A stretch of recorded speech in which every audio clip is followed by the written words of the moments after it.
जरा डोळे बंद करा आणि डोक्यात स्लाइड शो सुरू करा.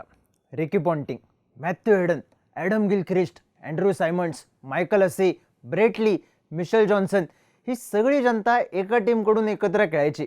यांच्यासमोर मॅच आहे म्हणल्यावर उत्सुकता नंतर आधी भीती वाटायची, कारण या ऑस्ट्रेलियन टीमची दहशत होती. यांना हरवणं आणि त्यातही वर्ल्ड कपमध्ये हरवणं हा टास्क असायचा. 2023च्या वन डे वर्ल्ड कपला ऑस्ट्रेलियाचा फॉर्म गेला होता.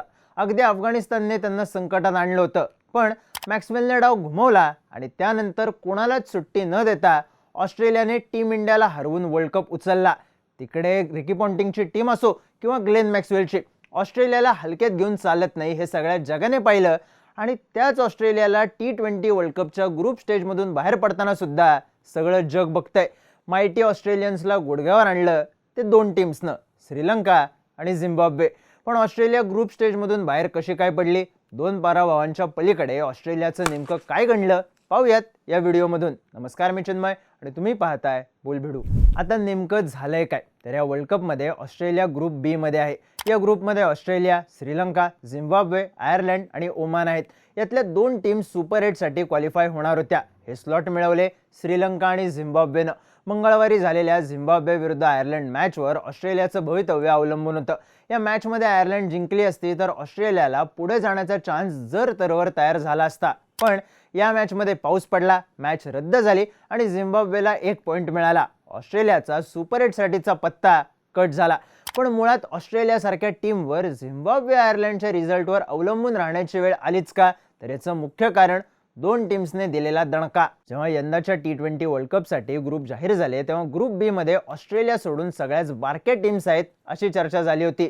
सुपर 8 मध्ये भारत विरुद्ध ऑस्ट्रेलिया मॅच व्हावी म्हणून अशी जुळणी केल्याचंही बोललं गेलं. त्यात आयर्लंडला आरामात हरवून ऑस्ट्रेलियाने कॅम्पेन दणक्यात सुरू केलं. पण पुढे जाऊन डाव उलटा फिरला.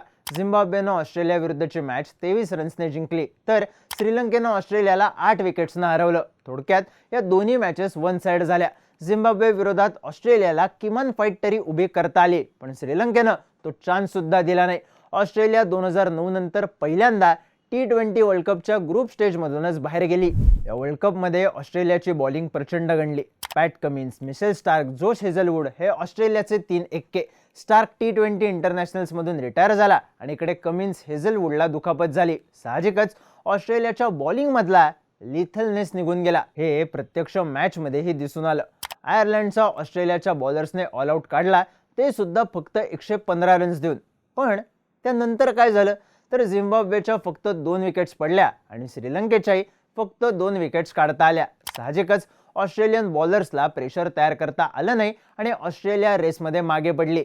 पण फक्त कमिन्स, हेझलवूड नाही आहेत म्हणून बॉलिंग गणली का? तर नाही. ऑस्ट्रेलिया आपल्या मॅचेस खेळली श्रीलंकेमध्ये. इथे बॉल जबरदस्त फिरतोय. भारत पाकिस्तान मॅचमध्ये पाकिस्तानने 6 आणि भारताने 5 स्पिनर्स वापरले. त्यामुळे साहजिकच हा पेसर्सचा नाही तर स्पिनर्सचा गेम आहे. पण ऑस्ट्रेलियाचा मेन स्पिनर असलेला ॲडम झॅम्पा झिम्बाब्वे आणि श्रीलंकेविरुद्ध विकेटलेस गेला. इतर स्पिनर्सला सुद्धा विकेट्स मिळाल्या नाहीत आणि त्या पलीकडे जाऊन बॅटर्सवर प्रेशर क्रिएट करता आलं नाही, ज्यामुळे ऑस्ट्रेलिया गणली. बॉलर्स विन यू टुर्नामेंट्स हा क्रिकेटचा अलिखित रूल. पण ऑस्ट्रेलियन बॉलर्सने ऑस्ट्रेलियाला मॅचेसच जिंकून दिल्या नाहीत. तिथं टुर्नामेंटची गोष्ट काय करायची? पण ऑस्ट्रेलियाची फक्त बॉलिंगच फेल गेली नाही, ऑस्ट्रेलियाचे प्लॅन सुद्धा फेल गेले. ऑस्ट्रेलियाने स्टीव्ह स्मिथला बाहेर बसवलं. स्मिथ IPL ऑप्शनमध्ये अनसोल्ड जात असेल. स्मिथकडे T20 क्रिकेटमध्ये तो जुना टच राहिलेला नसेल तरी कमिन्स, हेझलवूड नसताना ऑस्ट्रेलियाला अनुभव महत्त्वाचा होता, जो स्मिथला बाहेर बसून घालवला. पुढे इंजुरी रिप्लेसमेंट म्हणून स्मिथला बोलवून घेतलं, पण तोवर ऑस्ट्रेलियाच वर्ल्ड कपच्या बाहेर गेली. त्यात झिम्बाब्वे विरुद्धच्या मॅचमध्ये मॅट रेनशॉ चांगला खेळला, त्याने 50 सुद्धा लावले. पण श्रीलंकेविरुद्धच्या मॅचमध्ये मिशेल मार्श आल्यामुळे त्यालाच बाहेर बसवलं. म्हणजेच इन्फॉर्म बॅटर ऑस्ट्रेलियानं बाहेर बसवला. त्यातही ऑस्ट्रेलियाने पूर्ण फोकस हा पॉवर हिटर्सवर ठेवला होता. Stoinis, Maxwell, team David, cam green सगळी मिडल ऑर्डर हिटर्सची. या खुंखार गाड्यांचा बेसिक गेमच मारून खेळण्याचा आहे. त्यामुळं यांच्यात कोण थांबून खेळलं नाही. थांबायचा प्रयत्न केला तरी एखादा शॉट मारायला गेले आणि कोलॅप्स झाला. श्रीलंकेविरुद्ध ऑस्ट्रेलियाची 5वी विकेट 160 रन्सवर गेली. हातात 4 ओव्हर्स होत्या, पण ऑस्ट्रेलियाला 5 विकेट्स घालवून 21 रन्सच करता आले. एवढा वाईट कोलॅप्स झाला. ऑस्ट्रेलियाची डीप बॅटिंग लाईनअप ही ऑस्ट्रेलियाची सगळ्यात मेन ताकद असते, पण यावेळी तीच नेस्तनाबूत झाली. ऑस्ट्रेलियाला 170 रन्स चेस करता आले नाहीत, तर श्रीलंकेविरुद्ध बॅटिंग फ्रेंडली पिचवर 181 रन्सच करता आले. त्यामुळे ऑस्ट्रेलियाचे कागदावरचे प्लॅन स्ट्रॉंग नव्हते आणि ते एक्झिक्युशनमध्ये त्यापेक्षा जास्त गणले. मुळात ऑस्ट्रेलियाने हा वर्ल्ड कप फार सिरियसली घेतलाच नाही.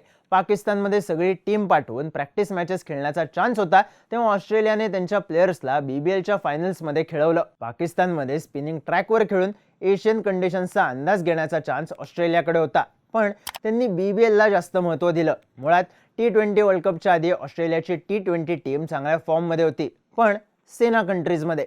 वर्ल्ड कप होतोय श्रीलंका आणि भारतात, पण भारतात येण्याआधी श्रीलंकेतच ऑस्ट्रेलियाचा कार्यक्रम फेल गेला. त्यांनी स्पिनिंग ट्रॅक्सवर न केलेली प्रॅक्टिस, त्यांनी BBLवर केलेला फोकस, त्यांच्या प्लेयर्सचा गणलेला फॉर्म आणि इंजुरीचे धक्के, या सगळ्यात ऑस्ट्रेलियाच्या हातून डाव पूर्णपणे निसटला. पण अर्थात ऑस्ट्रेलिया फक्त ते खराब खेळले म्हणून हरली नाही. ऑस्ट्रेलिया हरली कारण ज्यांची गणना बारक्या टीम्स म्हणून झाली त्या श्रीलंका आणि झिम्बाब्वेच्या प्लेयर्सने दिलेल्या फाईटमुळे. झिम्बाब्वेच्या ब्रायन बेनेटने जबरदस्त बॅटिंग करत स्कोर उभारला. त्यानंतर ब्लेसिंग मुजराबानी आणि ब्रॅड इव्हान्सनं ऑस्ट्रेलियाची सगळी बॅटिंग लाईनअप खोलून काढली. ऑस्ट्रेलियाच्या फक्त 3 प्लेयर्सला डबल डिजिट स्कोर करता आले इतकी झिम्बाब्वेची बॉलिंग कडक होती. हवेतून शॉट्स खेळायला भाग पाडणारी बाउंड्री लाईनवरची फिल्डिंग भारी होती. श्रीलंकेच्या पाथून निसंकाने तर एकट्याने डाव फिरवला. त्याने आधी ग्लेन मॅक्सवेलचा खतरनाक कॅच घेतला. ऑस्ट्रेलियाचा कोलॅप्स तिथेच सुरू झाला. त्यानंतर गडी ओपनिंगला आला आणि दुसऱ्याच ओव्हरला विकेट गेल्यानंतर सुद्धा थांबून खेळला. ते मॅच जिंकवायपर्यंत थांबला. त्याने ऑस्ट्रेलिया विरुद्ध सेंचुरी मारली, श्रीलंकेला मॅच जिंकून दिली आणि ऑस्ट्रेलियाला वर्ल्ड कपमधून बाहेर काढण्याच्या लाईनवर आणून ठेवलं. बारक्या टीम्सने मोठा दणका दिला तो असा. पण मेन विषय कसा आहे की हे T20 क्रिकेट आहे. इथं टेस्ट क्रिकेट सारखी चूक सुधारायची दुसरी संधी मिळत नाही. इथं आधीचा रेकॉर्ड कामी येत नाही. इथं स्किल असणं फायद्याचं असतं, पण मेन विषय हे स्किल 40 ओव्हर्स टिकवण्याचं असतं. जे वेस्ट इंडिजला जमायचं. सगळ्या खुंखार कार्यकर्त्यांची फौज घेऊन ते उतरायचे आणि 2दा वर्ल्ड कप जिंकले सुद्धा, कारण त्यांची प्रायोरिटीज T20 क्रिकेट होती. ऑस्ट्रेलियासाठी हा विषय ऑप्शनल आहे, पण रेप्युटेशनचा मात्र कचरा झालाय. बाकी आणखी एक इंटरेस्टिंग गोष्ट सांगतो. व्हिडिओच्या सुरुवातीला पॉन्टिंग, हेडन, गिलक्रिस्ट, जॉन्सन ही नावं ऐकून भीती वाटली होती ना, त्यांची टीम सुद्धा झिम्बाब्वे विरुद्धच हारली होती 2007च्या T20 वर्ल्ड कपला. तेव्हा भारताने वर्ल्ड कप जिंकला होता. यावेळी योगायोग झाला तर झाला, पण ऑस्ट्रेलिया दुसऱ्या 2 टीम्सच्या मॅचमध्ये पाऊस पडला म्हणून ग्रुप स्टेजमधून वर्ल्ड कपच्या बाहेर गेली. ते बघून एक वाक्य आठवलं. T20 क्रिकेट आणि ओव्हरऑल आयुष्याने शिकवलेलं, फॉर्च्यून फेवर्स द ब्रेव. यावेळी ऑस्ट्रेलिया ब्रेव नव्हती, ती जागा झिम्बाब्वे आणि श्रीलंकेने घेतली.